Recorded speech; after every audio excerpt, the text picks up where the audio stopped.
We are back. Wait, Nick, did you just seriously creak your chair as soon as we started? We'll, st- we'll start over. All All right, right. I won't move. I just won't move ever. Well, I noticed in the beginning of the other video, you also creaked your chair as soon as we started. All right, I'm not moving. All right. In 3, 2, 1. We are back. Primetime Fantasy. We're here with our top 36 wide receiver ranking. I'll move up my screen so you can. Oh, no, we don't have it. But, anyways, we have our top 36 rankings of the wide receiver group. We all have our sleepers here at the very bottom. On the left column will be Kip's, and the middle column will be mine, and on the right side will be Nick's. So, and you can see each of us in our individual Zoom screens on the right side. So, all excited to get started on this top 36. We're going to continue to split it up in videos like we did last time, but I think we'll do more traditional videos asking you guys for your thoughts on each one. We're going to split it up into 12, right? So this will just be 36 through 25, and we will go through there. Does anybody want to elaborate on their sleepers, or are we all set on that? Kip, you're up. I just wanted to say that Mecole Hardman should be a definite own. I think if you can go out and draft Mecole Hardman super late, you should be doing that because he's going to be developing into a larger role. He's a second-year receiver on a extremely high-powered offense. Yeah, if anything were to happen to Tyreek Hill or Sammy Watkins, then Mecole Hardman becomes like a wide receiver too, basically, playing with Patrick Mahomes. For me, obviously, I'm a big fan of CeeDee Lamb. I think he'll fit right in that Cowboys offense. Manuel Sanders, veteran, knows what he's doing. He goes to New Orleans where he's the number 2 behind Thomas. And Marvin Jones, people forget, sometimes he's the number 1 receiver in that offense. It can fluctuate week to week. Jones could have 100 yards and a touchdown. Galladay's better, but Marvin Jones can still have good weeks. I'm right there with you. Both Sanders and Jones cracked my top 40, but not my top 36. I wanted to put CeeDee Lamb, but you both put him there, so I didn't. Try to be a little different. I think my 3 guys are all people who have potential to be something really good, or they have potential to be absolute duds. So just kind of take my sleepers with a grain of salt. I wouldn't, and that's what a sleeper is basically. It could be someone who's fantastic, but has like about a 60% bust potential, and that's Mike Williams, Justin Jefferson, and Deontay Johnson for me. So with that being said, let's get started into our top 36. Kip, you are batting leadoff today, and who do you have at 36? 36, I have Christian Kirk. Christian Kirk is coming into his 3rd season, I believe, with the Cardinals. I like Christian Kirk. He had a flash he had like 1 explosive game last year, and he actually scored all 3 of his touchdowns in a single game in the whole season. So touchdowns are very hard to predict. I predict will go up from 3. That's easy to go up. All right, I like that stuff. Did not make my top 36, but I like the resume there for him. So, who do I have at 36? 36, I have Will Fuller. Very pass-heavy offense there in Houston. Deshaun Watson is great as ever, and he likes to pass. Happy likes to pass quick. I imagine Will Fuller gets a lot of those targets. Obviously, his stock went up and then went right back down as soon as they traded. They traded away DeAndre Hopkins and they traded for Brandon Cooks. So a bit of a roller coaster ride for people that like him, such as myself, Notre Dame guy. So yeah, I have Will Fuller at number 36. Garrett, it's like you're reading my rankings because I have Will Fuller at 36 as well. He is, in my opinion, the wide receiver 1 in this offense. Brandon Cooks is more, I think Will Fuller's better, and he's one of the premier deep threats in football, and the Texans like to push the ball down the field. If he stays healthy, he will definitely be fantasy relevant. I wish I could have continued this on, but I actually have Brandon Cooks at 35. Ooh, we got a big Texan debate going on right now. As much as I don't like Brandon Cooks, he's very injury. Well, he's not injury prone. He's concussion prone. I don't know who's going to be wide receiver 1. So being a back end wide receiver 3 with Deshaun Watson, I don't think it's impossible for Cooks.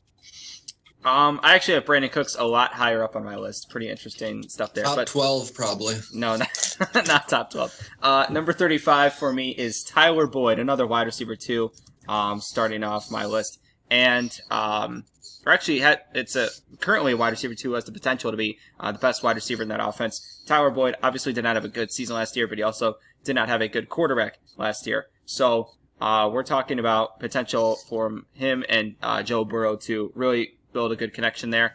He's going to be competing with AJ Green if AJ Green his twist tie for legs if they manage to stay straight this year, and if Auden Tate doesn't break out.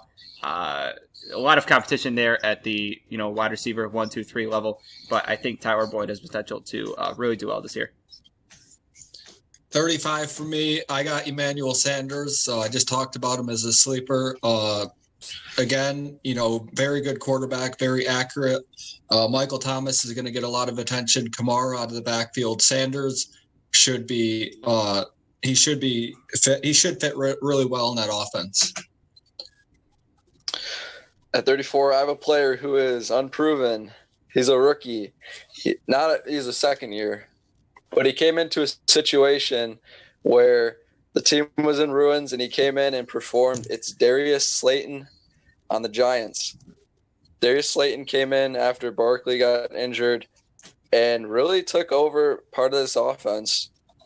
He quietly put up 8 touchdowns in his rookie year and landed himself as an RB3 last year. I think he's going to repeat that. He's going to do it again. And I just love watching his highlight tapes. You should go to YouTube and type in Darius Slayton, New York Jets game. He just puts a CV on skates and takes a slant right to the house. I see huge plays from Slayton this season. All right, interesting stuff there. My number 34 is Jarvis Landry. I am a big believer in Baker Mayfield. That's how big of a believer I am. I don't know his name. Big believer in Baker Mayfield. I think he ends up putting he has the potential to put up top 12 numbers this year, and I think his receivers fall right along with it. Odell Beckham is higher up on my list, and Jarvis Landry doesn't get nearly as much attention as Odell Beckham does, but he still has a good connection with Baker Mayfield, and that's why he's number 34. 34 for me is a guy I like, Deebo Samuel. As long as he is good to go to start the year. Obviously, he had the broken leg. He's the number 1 wide receiver in that offense. Obviously it's a run-heavy offense, but Deebo Samuel is still a wide receiver 1 in that offense, and it's a good offense. I like that. I like the amount of times he said offense in that. Yeah, I like Deebo, but I actually snubbed him. Didn't quite make my list. 33, I have Marvin Jones. Exactly what Nick was saying. This guy, you never know. He can come in and have a multi-touchdown game. Should roster this guy if you have the chance and at the right pick. Marvin Jones just barely cracked my top 40. Did not make my top 36. My number 33 is Michael Gallup. He had a pretty strong couple of games last year with the Dallas Cowboys, and yes, his potential is a lot more limited since there's both Amari Cooper and CeeDee Lamb in that offense. But I think Michael Gallup still has the potential to retain his wide receiver 2 role going into at least the first half of the year, I think. Yep, Garrett, I got Michael Gallup at 33 as well. Even though they added CeeDee Lamb, Gallup last year, 113 targets, 1,100 yards, and 6 touchdowns. He has a role in this offense, and just because they add CeeDee Lamb, that doesn't mean he's going to go away. I think it impacts Amari Cooper more than it impacts Michael Gallup. 32, I have Marquise Brown. I have no clue why they call him Hollywood, but Marquise Brown is questionably the wide receiver 1 on his team, but he is not the top target. Mark Andrews is still the king of the Ravens pass offense. But I think Marquise Brown takes a step up. He's got big play potential. I'd love to just throw him in my flex. He does have big play potential. That's why he's a lot higher up on my list. My number 32 is going to be DK Metcalf. And absolutely love the string of games he put together last year. He had that big playoff game. I want to say against not the Eagles, but whoever they played after that. DK. Nick. What? Just when I look at Nick, I just. Why is he laughing? I'm not saying anything. I'm not saying anything. All right. Continue, Garrett. Continue. I love Metcalf. Yeah, I think Metcalf has potential to really do big things this year. Really increase in the amount of productivity.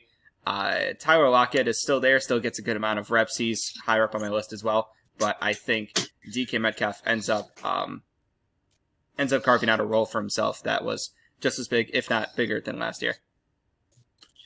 32 for me, I got Julian Edelman. Obviously, no more Tom Brady, so it's going to hurt him. But Edelman, to me, you can book him down for 80 receptions a year. He'll get you 6-7 touchdowns. Nothing special, but he is definitely a flex play most weeks. And, I don't think he's going to fall off the map. He's still going to lead the Patriots in targets.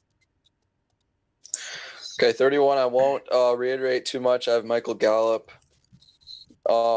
He looked great last year in what his role was, and I feel like, he's going to come back and do something similar, land right in RB3 range.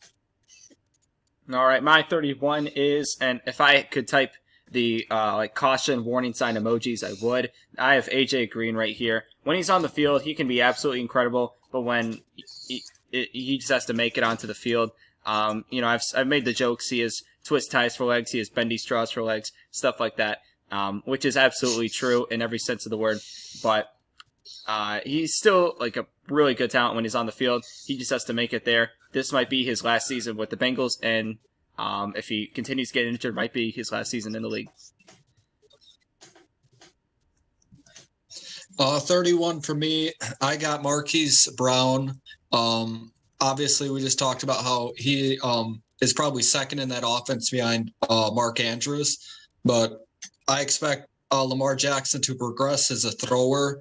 Brown should see, right around 100, 120 targets. And I think he has that big play ability. He's a smaller guy, but he's shifty and he can make people miss.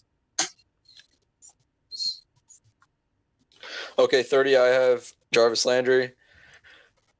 I've just been looking back, and I look back at the finishers of full PPR, wide receiver, and Jarvis Landry actually finished as 12.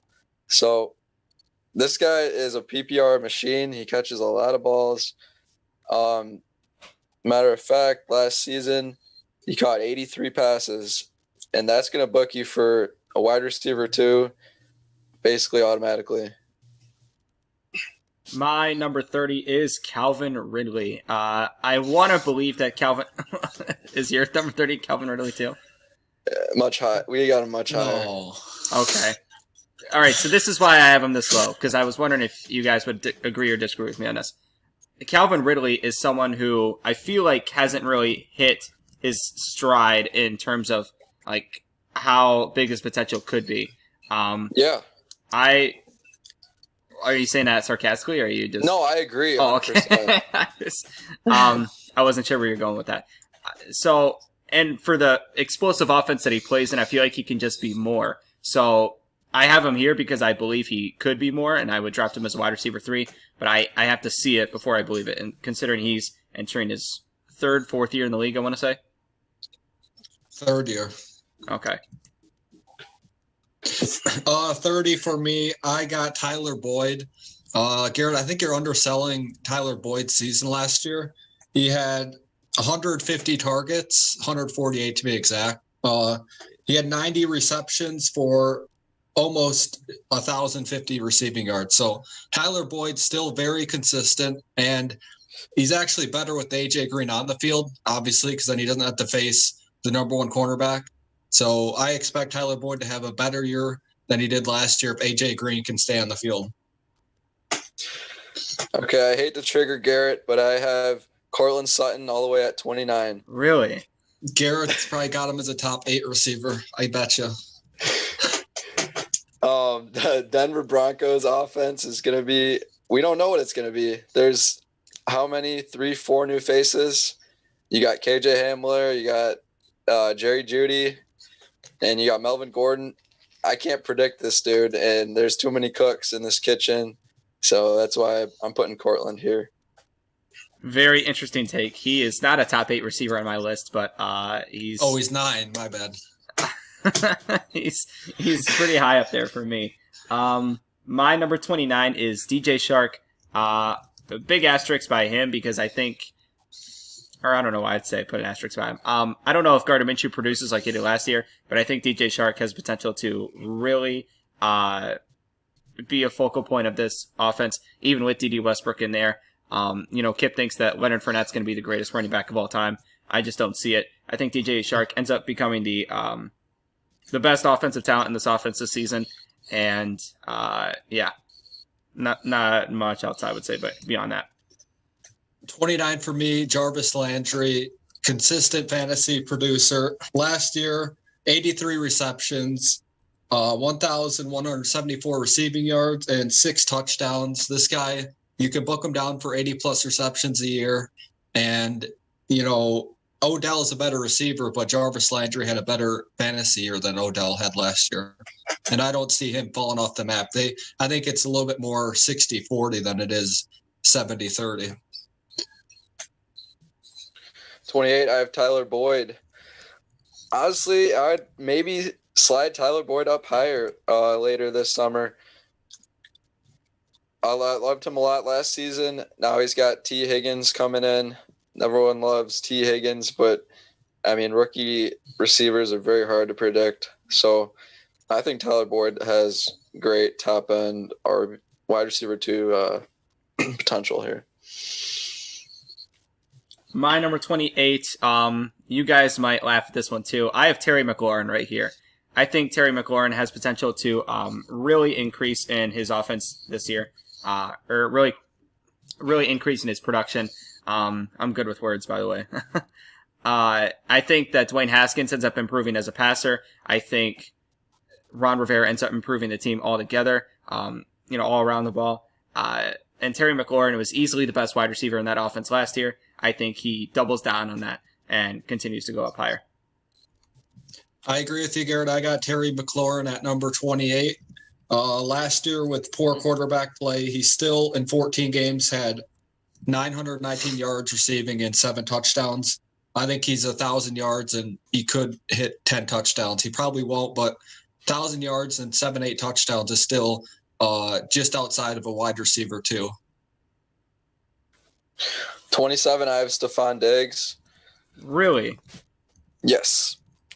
The reason I'm putting Diggs here is when wide receivers make a team change, they go to a new quarterback, go to a new system, it takes time, and it often caps their potential for that first year. So I love the future for Diggs, but this year is going to be a transition year, and I'm kind of like I'd pick a lot. He's coming out of his shell. I'd take a lot more guys over Diggs because Allen still loves John Brown, and yeah, that's pretty much it. Don't forget the Texas outlaw Cole Beasley, Garrett or Kip. Yeah, he got his jersey number changed. You see that? It was like the only sports news like that day was Cole Beasley getting his was it the lead changed. news on Undisputed, Garrett? Yeah. Number 27 for me. I have Stephon Diggs a lot higher up. I think the transition goes a lot more smoother in that offense, especially with his style of play. But that's all I have to say. Number 27 on my list is Julian Edelman. He used to be closer to like 35, but now with Cam Newton in his offense, I imagine that his production goes up slightly. I say slightly because it's still going to be more of a run-first offense, I imagine, but we don't know. That's the thing. And I still think Cam Newton is an elite thrower for how busted up he is and how much he's injured his shoulder. So, Julian Edelman at 27.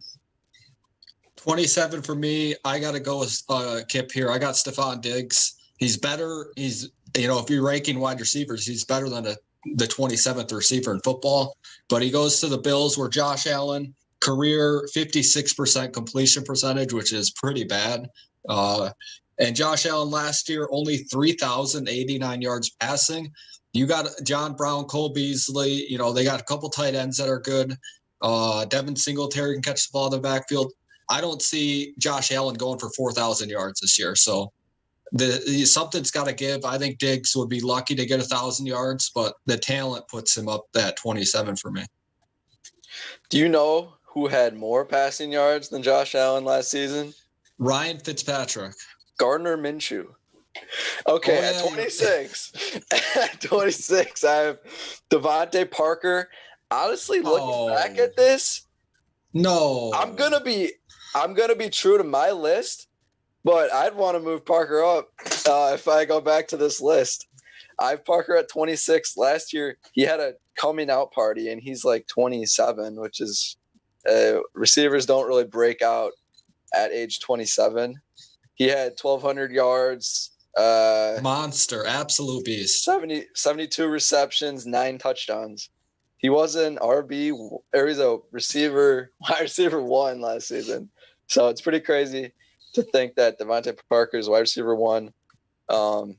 He's going to be a great value pick this year in fantasy. Yeah, I would say pretty good value pick there. I have him a little bit higher on my list. Nick has him in his top 5, so really interesting. My number 26 is Tyler Lockett.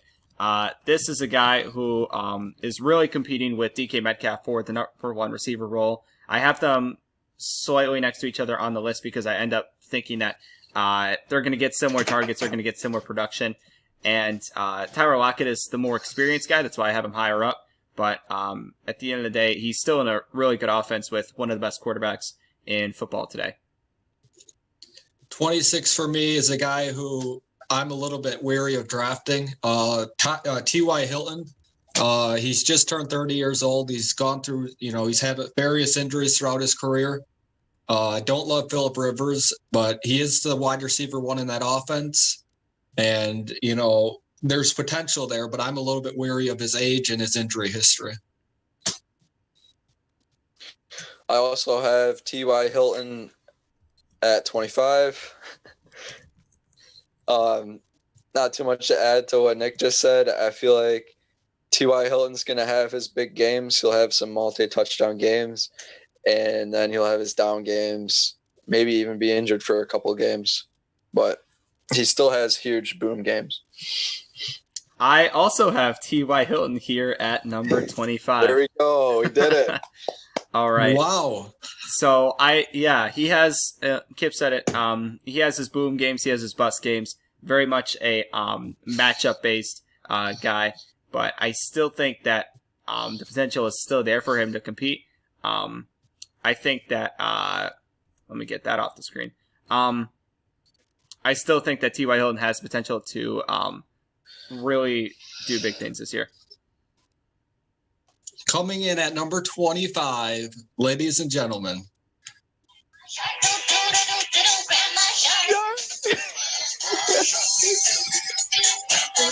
Wait. Copyright. That's copyrighted. Don't play that. I got DJ Shark at 25. Kip's favorite guy, Gardner Minshew. He's going to be a top 12 quarterback in Kip's opinion.